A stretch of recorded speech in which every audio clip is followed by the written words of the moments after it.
Everybody, good morning.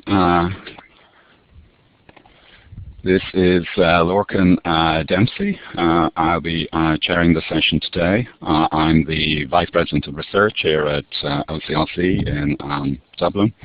Today we have an international set of speakers, an international audience, and an international project. So we're going to be talking about evaluating online behaviours, visitors and residents approach. And this is a webinar brought to you jointly by JISC and OCLC Research. We will have three speakers this morning, and we will move through those one by one. There's an opportunity to chat in the chat box during the session, so if you have specific questions or comments, one of the presenters will, or somebody else will try to answer those. The session will be recorded and made publicly available, so you can listen to it again or come back to it. And certainly there'll be an opportunity to email the presenters or to interact with them offline, and we will try and answer all the questions even if we don't get to them during the session.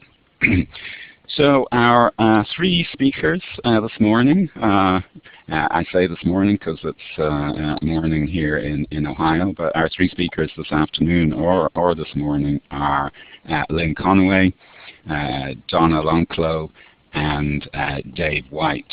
So there's an interesting mix of backgrounds and experiences here, which I think enriches the project and the investigation. We have Lynn Conway, who's a senior research scientist at OCLC Research. She's worked closely with JISC and JISC colleagues to look at user behavior, including in virtual research environments and repositories. And she's currently a lead researcher on the Visitors and Residents project. She currently holds a Chair of Excellence position at Carlos III University in Madrid. She was a visiting scholar in the Royal School of Library and Information Science at the University of Copenhagen and a visiting researcher at the iSchool at the University of Sheffield. So she has very strong library and library research background. Donna Lonclow is an anthropologist whose research informs academic library policy at the University of North Carolina, Charlotte. Her research interests include the nature of information-seeking behavior, as well as the relationship of the needs of instructors and learners to the physical and virtual spaces of academic libraries and in higher education generally. She's been a member of the Visitors and Residents research team since 2011. And in addition to her fieldwork at UNC Charlotte, she has an ongoing library ethnography project at University College London. Finally, Dave White is Head of Technology Enhanced Learning for the University of the Arts London. University of the Arts brings together several leading design, fashion, art schools. He researches online learning practices in both informal and formal contexts. He's led and been an expert consultant on numerous studies around the use of technology for learning in higher education, and is the originator of the Visitors and Residents paradigm, which describes how individuals engage with the web.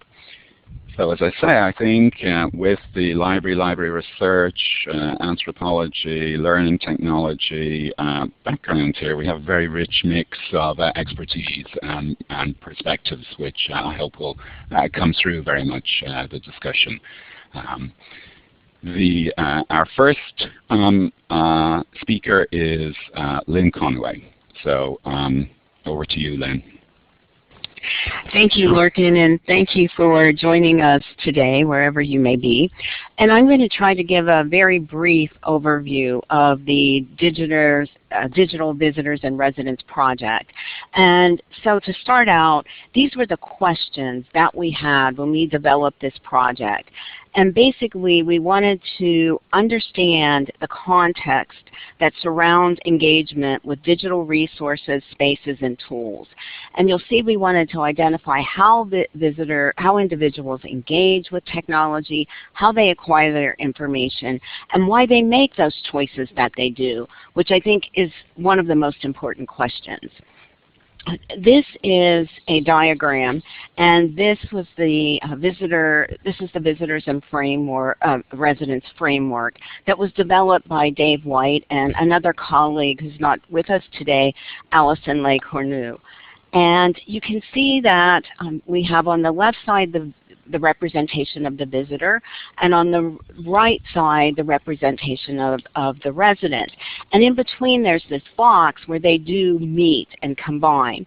And so this is a continuum, and individuals do display characteristics of visitor or residents depending upon the context and the situations of the information need or of what they are doing at that moment.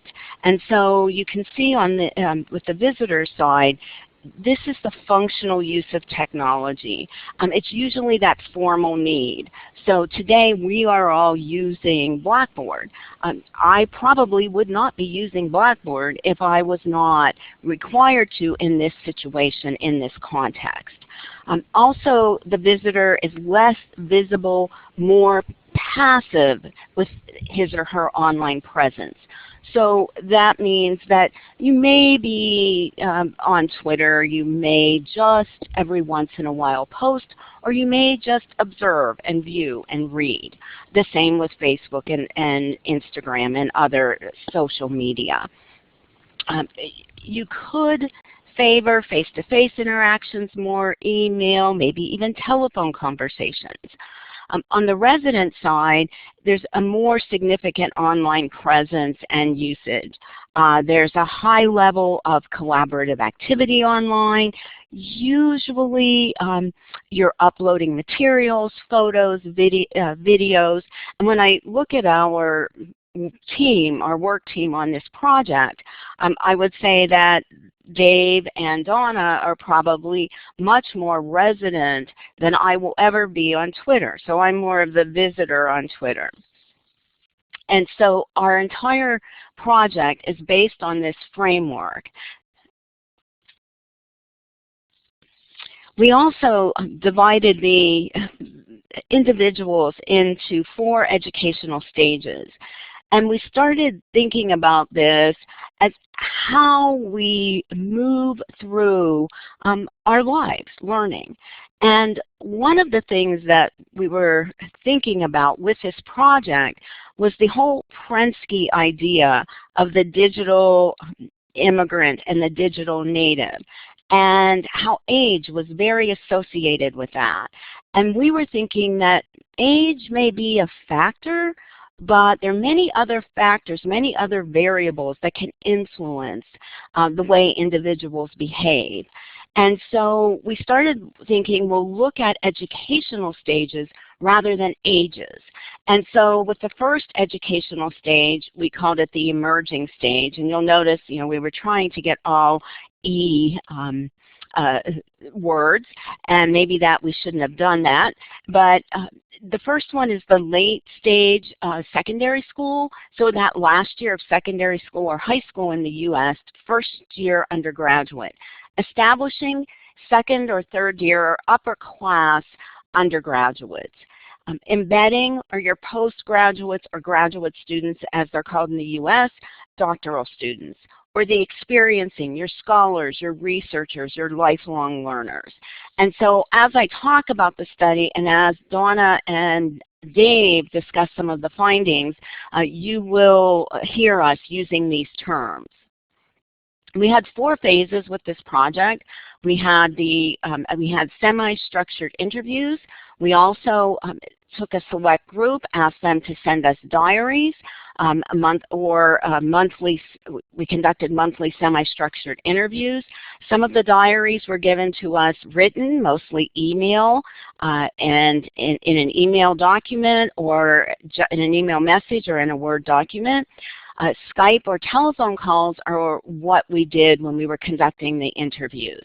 We also went back 2 years later and interviewed a second group of that emerging stage, so that last year of high school, secondary school, first year undergraduate. And all of the individuals were from the US or the UK, and I'll give you some numbers on that. We currently are wrapping up an online survey, also the US, the UK, but we wanted to get a larger sample so that we could look at our small qualitative study to see if we can generalize based on a larger sample. The phase 1 interviews, I won't go through all of these because of our time constraints, but you will have access to this presentation later. You will see the numbers here. And we had a total of 61 participants, which is very large when you think about a qualitative study. The interviews lasted anywhere from 45 minutes to an hour and a half or an hour and 45 minutes. And you'll also see we have a good distribution of US, UK, because we were looking at cultural, regional differences as well. These are just a few of the questions that we asked in the semi-structured interviews. And we had a lot of probes. And we asked some of these questions I have been asking in my research since 2003.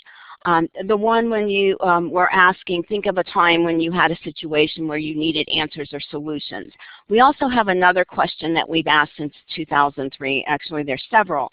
The one that really brought some very rich data is the question, if you had a magic wand, what would your ideal way of getting information be? How would you go about using the systems and services, when, where, and how? The advantage of doing this was that we are able to look at our responses now and go back several years and see how individuals have answered these questions then. So we have a great body of work. These are some other figures. Again, I will not go through all of these with you. These are the diarists.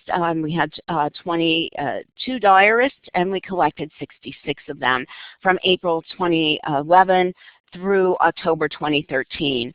One caution I would give you with diaries is we were too open with the diaries, and so we had to step back and provide questions and to make the diaries more structured. So that's something that you want to think about with diaries. Some people preferred to talk to us, and that's when we did the Skype or interviews, but we asked the same questions that we had asked those who were completing the diaries to complete. This is a diary that was submitted via email. Again, I'm not going to read this to you, but it's just an idea of some of the information that you will get that we did code, and we had a code book, and I think Donna will mention our findings. Phase 3, this was when we interviewed that second group of the emerging stage students. Last year, secondary school, high school, first year undergraduate.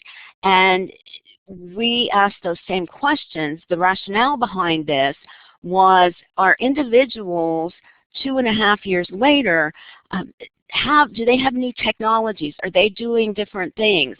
And could this be because of what's happening socially within the world? And so we wanted to have this, this baseline to compare.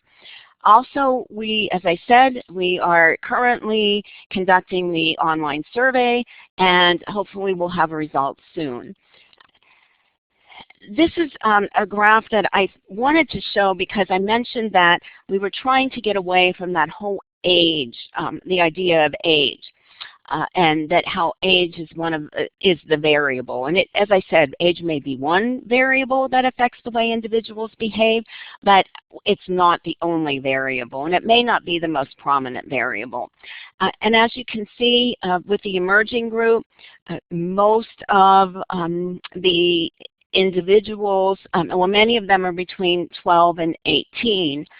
You can also see that we have one individual who is 55 in the 55 to 64-year-old bracket. And so I just wanted you to see this distribution to understand that when we are talking about individuals in these different stages, it's not necessarily that 12-year-old or that 18-year-old in the emerging stage. This is what we have for the age distribution for the online survey participants, which we won't be talking about today, but again, another different type of distribution. So why is all of this important? Well, basically, when we are looking at services provided in higher education, we often look at traditional statistics. How many people were enrolled in a class, how many students had the this grade point average, but right now we need to answer deeper questions. Why? Because many of us are vying for funds and resources within the academic environment. And so we need to know what our stakeholders want, use, and do. How can our services or programs better meet their needs? What are we doing that actually works for them? What could we do that could work better? And where are some problem areas? Because maybe we don't need to provide some services, or maybe we need to change the way we provide them, and so reallocate our resources. Also today, with a lot of what we're talking about, this information is all available in the info kit. What is it? It contains advice on evaluating digital and online services. We created it so that individuals could understand and also use this information so that you can maybe work with your users, your constituency, to find out how they're engaging with technology. And throughout this presentation, you should have links that you'll be able to look at our questions that we've asked, the diaries, different things that should help you. I'm going to now turn this over to Donna. So I'm going to pull out some of the findings that we wanted to highlight today. And what I wanted to start with was the problem of how to deal with non-traditional sources like those found on the web. We find generally that people's personal networks are crucial parts of their evaluation framework. And so when people need to evaluate a source independent from their personal network, they can be challenged, especially if they don't already have the expertise to evaluate the credibility of particular sources. And what many students in particular describe themselves doing is not at all the critical evaluation of the content of the sources they need to use. So in the case of this quote, two of them the same thing, they must be right. So they're looking at the provenance of the sources, and they're looking in particular for signifiers of credibility, the two places at once, the .com versus .edu, perceptions of clean web design, and so on. They are not, particularly in early emerging educational stages, capable of evaluating the content critically because they don't know enough about any given academic field.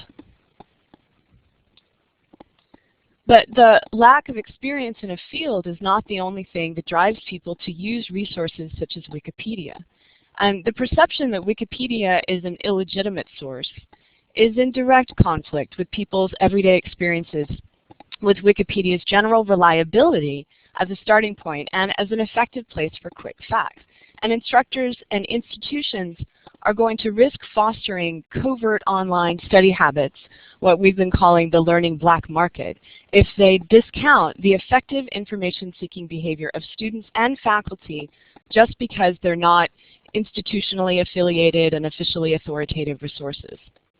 I think that Wikipedia has a grassroots authority that's based on effectiveness. And in our research in this project, people in later educational stages were quite open about the ways they used Wikipedia in the UK and the US, and most of them indicate that they use it as a good starting point and it's reliable enough for basic information. And a few even indicated they found it a less biased source and just as reliable as textbooks, precisely because it's authored by so many people. I want to point out in particular that Wikipedia wouldn't exist if it weren't open to just anyone contributing content. So this isn't just about the information that gets consumed, but about the potential for the web and for open practice on the web to produce stuff. Producing and engaging in knowledge is more possible for non-experts than ever.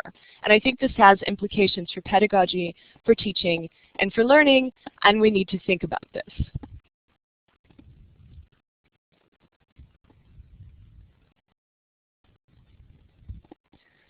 So Wikipedia is described not just as effective, but also as convenient. And convenience is a key reason expressed for the choices that people make about technology and about the information and other resources they end up using. But when we dig down into the interviews, we are capable of talking about convenience in much more complicated ways. Convenience is revealed to be contextual, and it's not the same for all people or even for the same person in different situations. It can be about available time, it can be about usability and perceptions of how easy resources are to use. It can be about what is familiar, most physically convenient, even if it takes some more time to use and to access. And the fact is that perceptions of convenience and about what is involved in effective searches for information and resources include digital as well as physical places. It's easy to find information online. It's easier than ever to produce content and put it online. Resident modes of practice, engagement with social media, open practices like blogging are already transforming notions not just of convenience, but of authority, of what constitutes legitimate scholarly modes of communication, and the sorts of places in which such communication can and should take place. So this quote expresses it in terms of generational differences, but our data shows that, as Lynn already alluded to, engaging in online resident modes is not necessarily an age-related trait. The internet is a place where things happen, things that used to only happen face-to-face. A holistic picture of academic behavior, of information-seeking behavior, has to include these digital places and should pay attention to resident practices. People use social media tools and spaces like Twitter and Facebook to connect. And I know this isn't surprising or new, but it needs to be kept in mind. It's certainly not going away. I also want people to keep in mind that not everyone is excited by Twitter or Facebook or Instagram. And awareness of these social media places and engagement with these social media places is not dependent on a generational identity. It's about personal preference and individual motivations to engage. No one can assume monolithic attitudes towards these places and tools. Digital places like YouTube and Facebook and Twitter are not easily classed as only entertainment or academic because all of those activities now occur in those spaces. So knowing that somebody has gone to YouTube doesn't tell you why. It doesn't tell you the thing that they're going to do when they're in that digital place. So I want to end my part of the webinar with a story about graduate students. And I'm using these graphs to point to patterns that we see in our interview data. And I've put a red oval around the postgraduate grad student category, which we called embedding. And I want you to notice in particular the purple line for face-to-face contact. Look at how comparatively low the mentions of face-to-face contact are for graduate students. They are texting with people, they are making phone calls, and in particular emailing far, far more than engaging face-to-face. Notice here who graduate students are in most contact with, professors and then peers. For professors, it's the reverse order. They're in touch with peers, and then with a list that includes experts, mentors, and librarians, and all of those are at similarly low rates. Let's think about the future of graduate students, of postgraduates, of them as future and current practitioners in their fields. Contact with professors makes sense, but it seems to me that contact with peers is crucial in terms of them being able to acquire the practices and the connections that they need to be fully engaged professionals and voices in their field. So in this graph, the blue line is Facebook. The red line is Twitter. The purple line is academic libraries, physical spaces. Graduate students narrow the contact that they have with people And they're also physically isolated. They're working in libraries, in offices, and labs. And I see this in the other ethnographic work that I do as well. The maps that graduate students, particularly in the sciences, produce of their learning landscapes are restricted to 1 or 2 places. And this is in sharp contrast to the wide-ranging maps of undergraduates and professors. But when we look at the places they go, in addition to really high rates of presence in academic library physical spaces, graduate students are present in significant rates on Facebook and on Twitter. I think we need to think very carefully about the implications of online resident practices for graduate students. Their presence in social media places like Facebook and Twitter might be an opportunity for them to facilitate contact in the isolating environment of graduate school. We see a radical difference in the role of academic library spaces in our interviews with graduate students compared to other educational stages. And it is something that I would like to look at further. What is happening as they transition from student to practitioner in their field? How are their experiences in physical spaces like libraries related to the academic work that they do in digital places like Twitter and Facebook and YouTube and on the blogosphere and any number of other things that haven't even happened yet? Where are postgraduate students resident? Where are they visitors? And if resident practices are those that facilitate the finding of a voice and the production of scholarship in a variety of modes, what can that look like in graduate school? It's a tremendously interesting transitional time that is coming out of the visitors and residents data. And it's something that I hope that we have more time to think about and write about in the future. Now I'm going to pass it over to Dave, and he's going to talk about the practical implications of the info kit, and in particular the sort of mapping that's being used by institutions. Hello, I hope you can hear me. Hello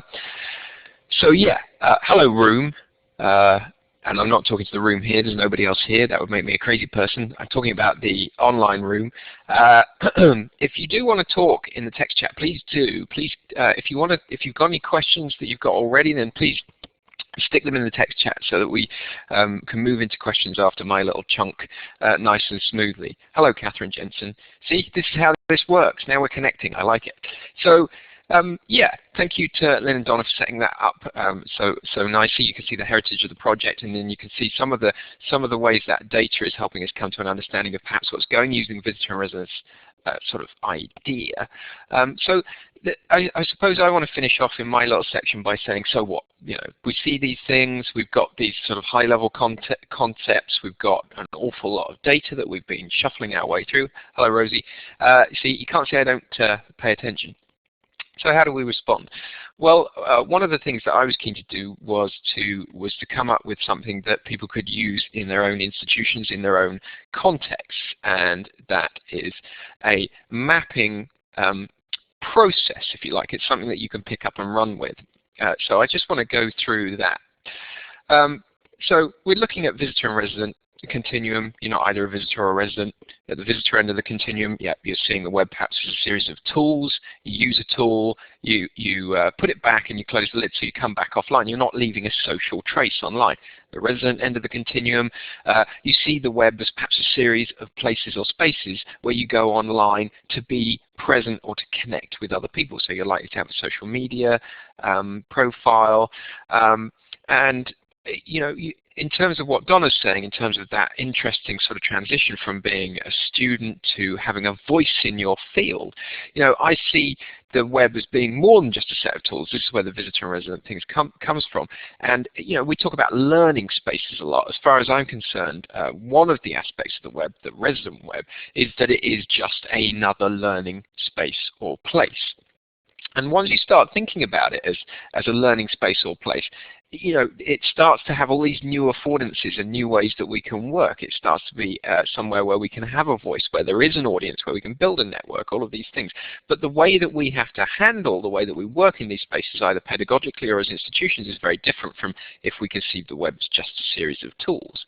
Not that one's better than the other, and people will operate in visitor mode and resident mode depending on what they're trying to achieve. It's not that people are one or the other, as I mentioned. So mapping, there's a montage of maps. It's a process. If we put that vertical axis on, which you could see from the previous slide of personal and institutional, sometimes people put personal and professional or personal and course, then we can map where we engage with the web. Okay, so we can start mapping tools and services, but what I find when people do the mapping process is that they very quickly move from talking about technology to talking about practice. So you have people sat next to each other, somebody puts Twitter in one place, somebody maps it somewhere else, and then a conversation sparks up, and it shifts, as I say, from this technological focus to a kind of teaching and learning or practice focus. Or if you're in another service like the library, you know, the ways that people are engaging, what are we trying to achieve in our service? So I find it quite a healthy process. Here's an example of a map. I want to show you either end of the spectrum. So this is probably the most extremely blank map that I've ever seen from a student. This is a PhD student who wasn't interested in social media. Fair enough, you know. You know, different people work in different ways. We're not suggesting that people should become more resident. We're just saying that the resident web, as I mentioned, is potentially a place where we can connect with the people that we provide services for, or a place where we can do teaching and learning, rather than doing teaching or learning offline, creating artifacts and posting them, if you see what I mean, which is a slightly different paradigm. So this person's just got 2 email accounts, an institutional one and a personal one. There you go, bang. Other end of the spectrum, perhaps, just happens to be another PhD student, although we've got maps over with various groups of different ages and stages. And this person here, interestingly, that little pink squiggle to the right is, if you look to the right of it or around, it says ideal self / not real but would like to be. And this is somebody who says they'd like to be blogging their research, they'd like to be more active, more visible online, because they realize that they want that professional profile, and then they're in that position of transitioning out from being a student that's consuming knowledge to somebody who wants to be part of the flow of the knowledge discourse. And the resident web is a place where that kind of discourse takes place. Certainly not all PhD students are the same. Not all students at the same educational level are the same. People's sort of preferred modes of engagement do change quite radically, even within a given cohort. Okay, so the answer here is to not crack whether your students or your users are more or less visitor or resident, but to understand the different ways that you can engage with people. So as was mentioned, and it's in the link, I'm just going to try pasting the link back in, but I can't remember what's in my clipboard. The wrong things in my clipboard. If somebody can find that link, hopefully people have found their way to the Google Doc that's got all these links in. The info kit contains a page about the mapping.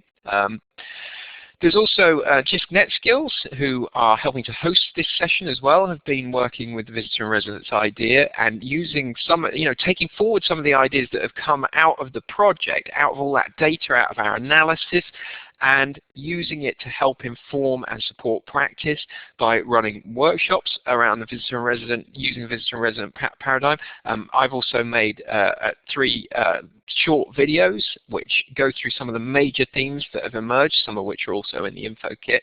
So there's that material there, but if you're interested in using this research and using the outputs from this research, then you can talk to NetSkills as well. That's a really scary slide. I put that in there to remind me of what a scary job I've got to do at the moment. Also, a really nice example of where this project has gone is that the Higher Education Academy in the UK picked up the idea of the mapping and visitor and residence in general and worked with 18 different institutions from around the UK. Course teams came together, and then we taught them how to do the mapping. They went back to their home institutions, did the mapping with their students. We had course teams from all of the major discipline areas, and then they came back and they gave me their maps, and we discussed their maps, and we talked about how they could respond to the ways in which their students were engaging or not engaging online relative to how those course teams were engaging and not engaging as well. And I now have 450 visitor and resident maps that I need to make some sense of. So these next 2 slides come with a minor health warning because it's work in progress, he said, being international, work in progress, because as Lorcan mentioned when he was talking about me right at the start, visitor and residence is the mapping process, the idea, it works well with individuals. So the question is, how can you gain an understanding of larger groups of people using this paradigm? without losing the value of the qualitativeness of it rather than the quantitativeness of it. So one way you can do it is layer maps up, okay? So out of those 450 maps, I've taken a random selection of 20 within students that are 18 to 25-year-olds, and I've layered them up. And I'm trying to find ways of presenting this. What you can see here is that although they do have, they've engaged across the whole of the sort of visitor residence, the mapping quadrant, the majority of their activity is down to the visitor side of the visitor and residence continuum there over to the left.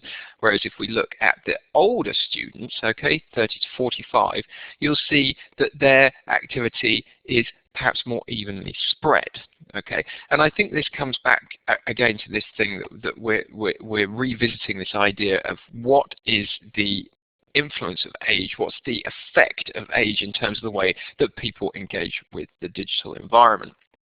And to my mind, it's quite a subtle question when it comes to education.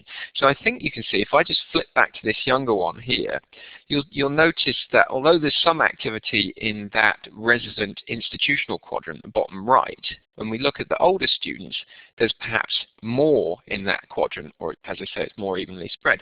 And the point is that if the resident web is a place where you go to have conversations with people, you go to express yourself, you go to express opinions, you go to get involved in dialogue, in discourse around your discipline or your chosen area of expertise, then the older students potentially find that easier because they're likely to have more expertise, more confidence, more opinions, more of a background in their own given field. So it's actually easier for them to operate in that area. Whereas traditionally we might imagine, well, the kids, they're all in Facebook, so they're used to that mode of engagement. Well, yes, they are personally, but as soon as it comes to an educational context, that's a really hard shift, because obviously most of education is in that visitor mode. It's a relatively private process between yourself, resources, and expert, whether that be your tutor or whoever. And so I think that this institutional resident area is really interesting. I think the older students are, we're seeing that they're often more active in that educational context, in that institutional resident quadrant, not because they're older, but because they have greater levels of confidence and expertise. Okay, so age is correlated, but it's not necessarily a key factor.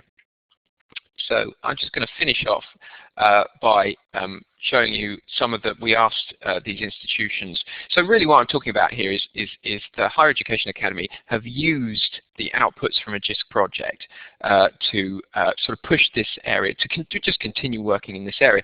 These are quotes from 4 different institutions from around the UK about what they're going to do with the mapping process and with that visitor residence idea. So I hope you can see here that what we've done is we've gone all the way from a single kind of concept, the visitor residence concept, all the way through really quite a detailed and broad US-UK research project, through to themes and findings, and now we've also developed this mapping process which is actually being embedded. So a lot of this work is becoming embedded in, certainly in the UK educational higher education system. Okay, and all of the resources for you to be able to do that, if you're interested in that, or off that Google Doc, which we put the link out to earlier. Okay, so this is something you can pick up and run with. It's something you can modify. It's something you can use in your own context. People find it a very helpful way to get people to reflect on what they think they're trying to achieve and on their practice. So there's that there for you, and just as a kind of final example, I've recently moved from the University of Oxford to the University of Arts London. I'm currently sitting in a room that has a lovely view out over London. I can see the Shard, the top of the Tate Modern, the London Eye. That's not relevant, but I'm enjoying it. And in my own institution, in professional development sessions, there's a picture of some people doing some professional development in Chelsea Arts College. We've been using the mapping process here as well. So it's a very live, very real thing. And in an arts-based context, you see that extra additional diagonal practice line. It becomes, again, quite useful because people have their own personal art practice, but they have their teaching practice as well, and they have the stuff that they do. And all these things become mixed up online and tend to converge. So it's useful to be able to sit down and reflect and to explore exactly how your practice is evolving and what direction you might want it to go in. That's very much in from a teaching and learning perspective. So that's really where we're at with the project. We've got some results coming back from the survey. So if you like, the research and the research side of the project and the practice side of the project are very much running in parallel and informing each other, and so it's evolving. So this is I feel that we're very much moving this forward over time. This is not a project where we started, did some analysis and chucked out a report and a paper and then said we'd finished. This is very live and very, becoming more embedded alongside us continuing to gain a more detailed picture of what's going on out there via some of the more researchy mechanisms. Okay, so we've got plenty of time for questions. I think I'm going to hand back to Lorcan to kind of chair the questioning process. I don't know if anything in particular came out of the text chat. I got overexcited and forgot to read it. But other than that, we'd be happy to take questions through the text window, or if you're feeling brave, potentially through the mic. Okay, thank you very much to our three speakers. Very nice overview there. Perhaps while people are thinking about questions and our speakers are looking through the chat to see if there's something that they'd like to come back to, I'd like just to ask Lynn maybe to say a little bit about something she said in the chat about the different perception perhaps that librarians or other service providers might have of their users' behavior to the perceptions they have themselves, but that gap that you mentioned in the comments might be interesting to hear a little bit about that while speakers are having a quick look through the chat, and we'll respond then to some of the things that came up in the chat. People can also ask questions, as Dave said, verbally, and I think the best way maybe to do that is to raise your hand, and we'll come back to that. Okay, Lynn, do you want to say something very quickly, and then we'll have some general discussion? Sure. What we did as far as the visitors and residents mapping is that Dave, Donna, and I conducted some sessions at an American Library Association conference with librarians and library and information science educators. And so we started by asking each of the individuals in the room to map their behaviors and how they thought they behaved at using this mapping exercise.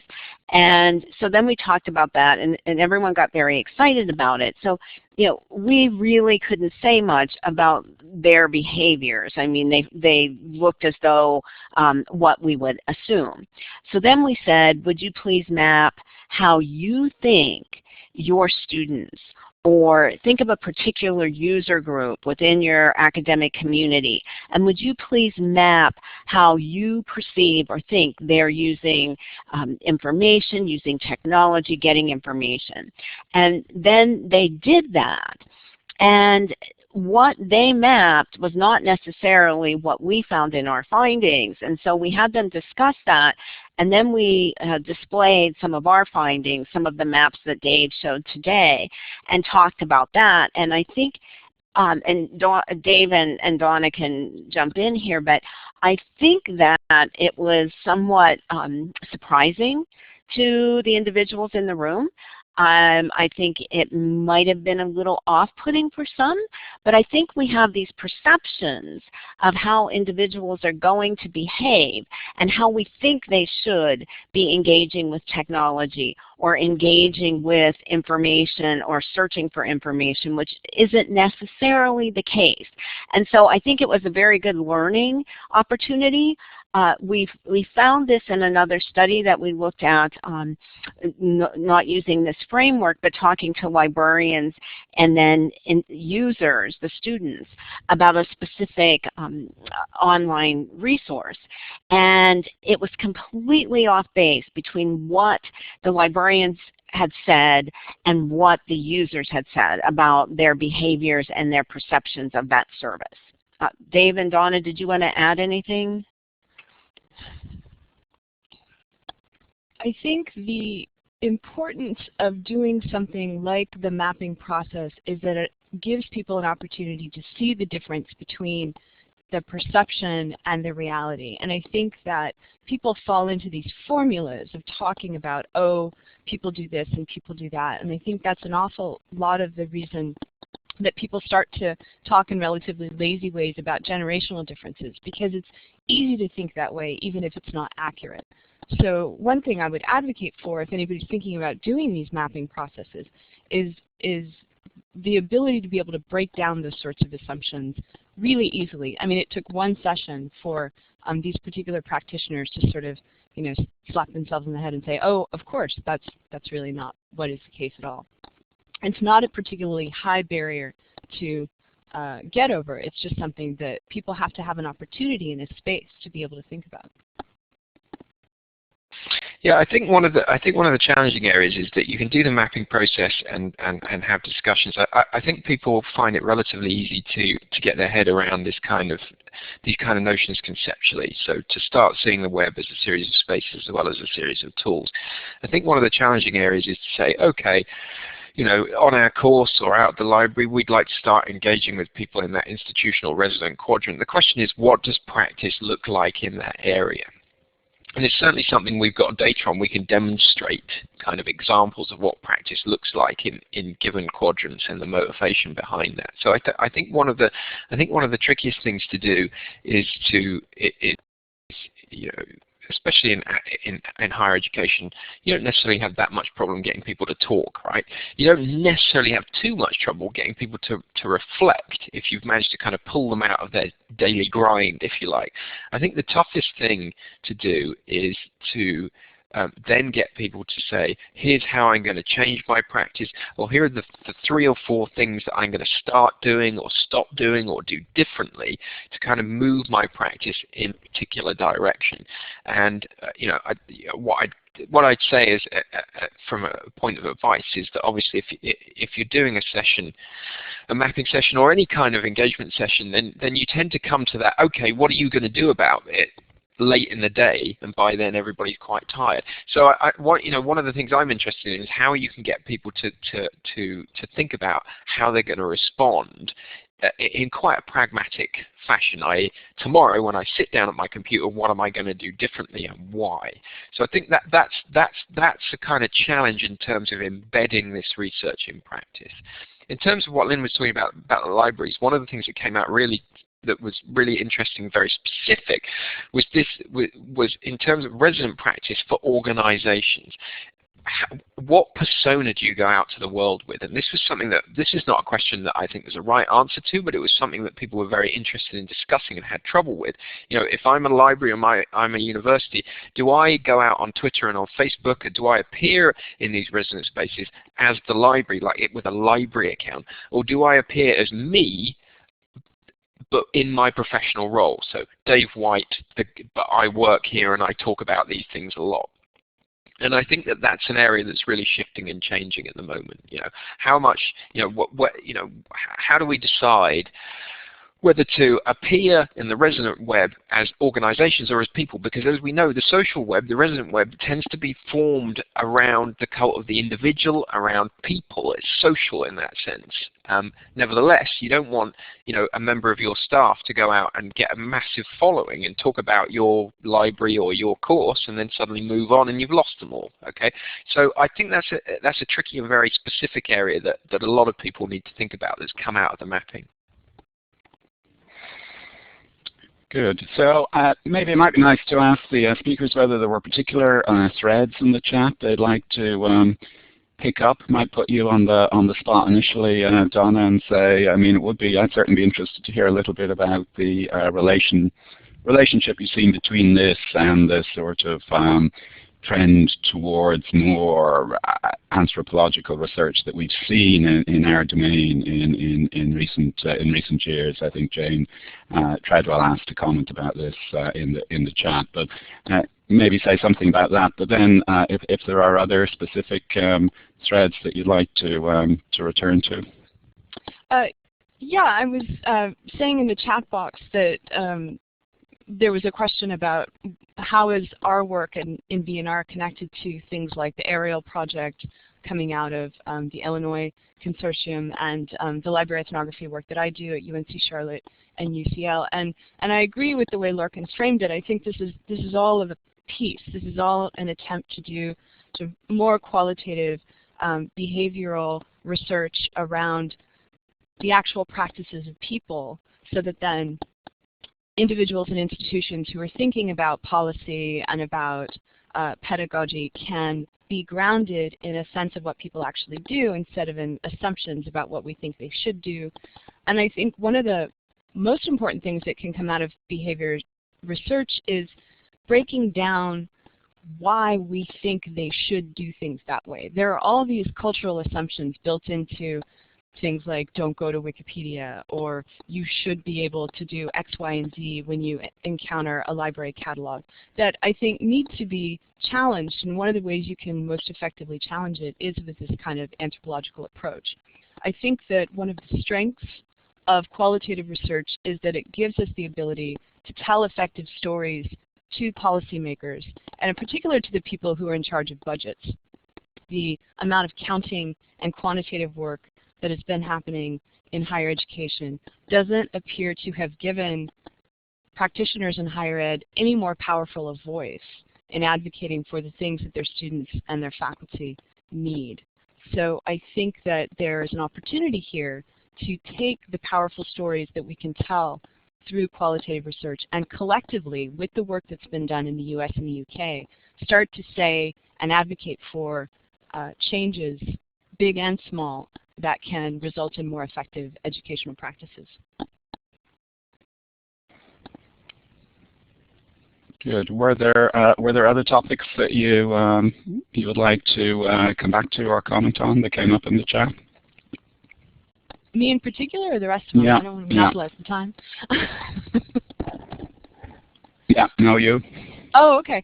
I think there's a thread in the chat about sort of, is there a difference between US and UK in particular? And I think that one of the things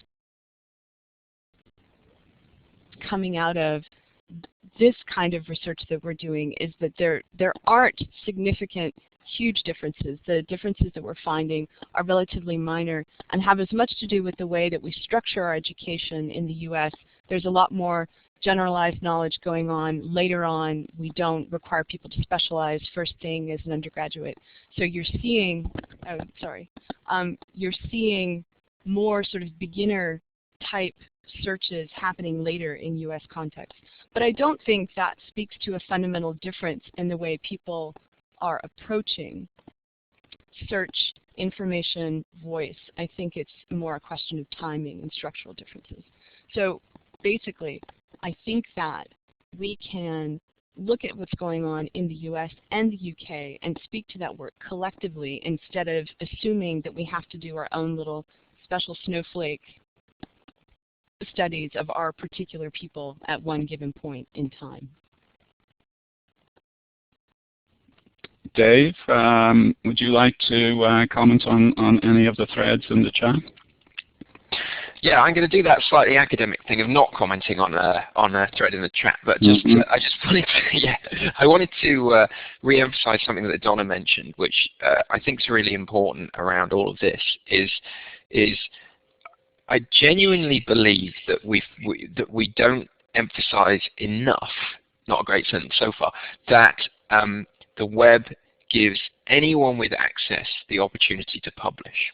And Donna mentioned it, which is, with regards to Wikipedia, Wikipedia wouldn't exist unless anyone with access could publish. That's how it's come about. Okay, so when we talk about non-traditional sources, when we're thinking about this stuff from the point of view of how do we cope with there being such a complex information environment now, how do we cope with the fact that the physical library is no longer the home of information for students, we need to remember that the reason that that's happened is because anyone can publish. And I think that there's a tendency to look at the web, when we're talking out out of a university environment, to think of the web as just like a massive chaotic library and just a one-way street of information that we've desperately got to try and find a way of consuming without everyone getting confused. Okay, whereas in actual fact, as soon as we see it as a place where we can publish to, it becomes a massive pedagogical potential.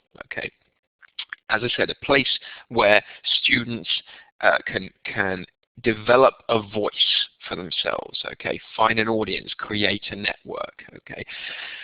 The other thing that it does is if we all calm down about, let's imagine a near future whereby every single answer in the curriculum can be, every single question in the curriculum can be answered by a simple Google search, because Google is pretty good. Okay, what then? What then? So I'm giving a talk in August at the Wikimania conference in London, which is entitled, "Now that Wikipedia has done everyone's homework, what's left to teach?" And the point is, what's left to teach is critical thinking, the ability to ask questions, the ability to formulate ideas, the ability to get involved in the flow and the construction of knowledge. Okay, so I really want to emphasize that about the resident web, is that it's enormously positive for higher education if we believe that higher education is the thing we always claim it is. So it's very easy to get hung up on that idea that the web is just a place where there's a lot of stuff. It's a heck of a lot more than that, which is why one of the areas I think VNR becomes quite useful. That was more of a speech than a comment, sorry, but I'm very particular about emphasizing that. Yeah, when listening to you talking about the various maps and so on, was reminded of the sort of discussion that was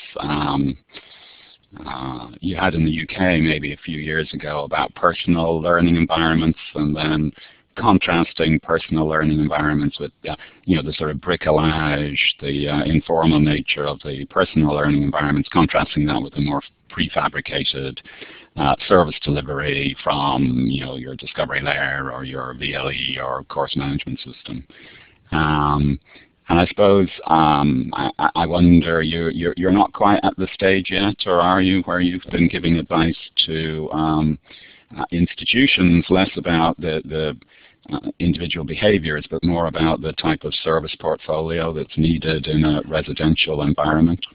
Yeah, I mean, my new role here as Head of Technology Enhanced Learning, we're already beginning to have discussions for this institution here, and I think that the way I characterize it is the edge of institutions is made very blurry by the web, by all these online opportunities. So the question really, to my mind, is how do you make sure the relationship between the services you provide and the wider web, how do you make sure that relationship works? Where do these things need to be closely connected? Where can they be loosely coupled? Where are there spaces that are out there on the web that you should go nowhere near because they're the student's business? So to me, the task in hand is how do you couple things together, and at what point as an institution to make sure that the student experience is everything that it can be.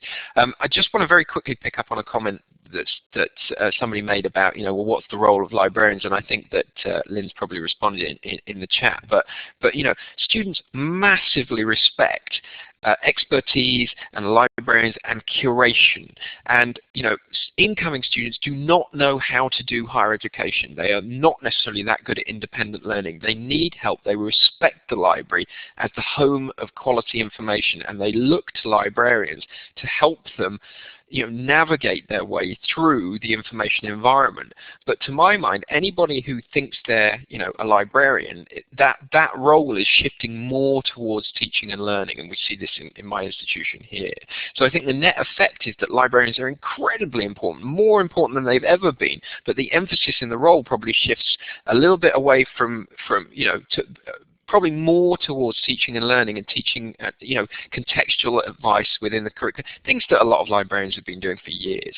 But there's certainly no threat to that role, and culturally and in a very real way, students need the library, they need librarians.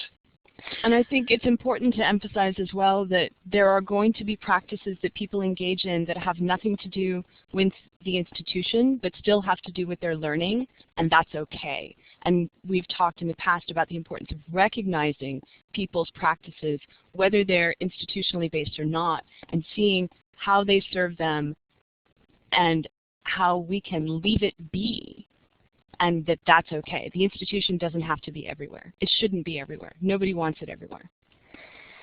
Good. We've reached the hour. Very interesting presentation, very good discussion. Discussion is continuing in the chat.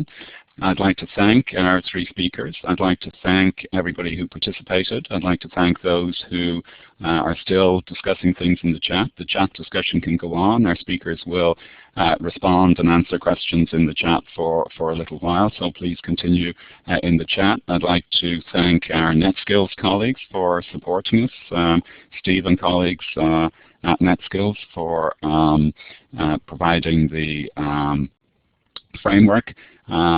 So thank you all. Thank you for participating. Thank you for speaking. Goodbye. Bye. Thank you.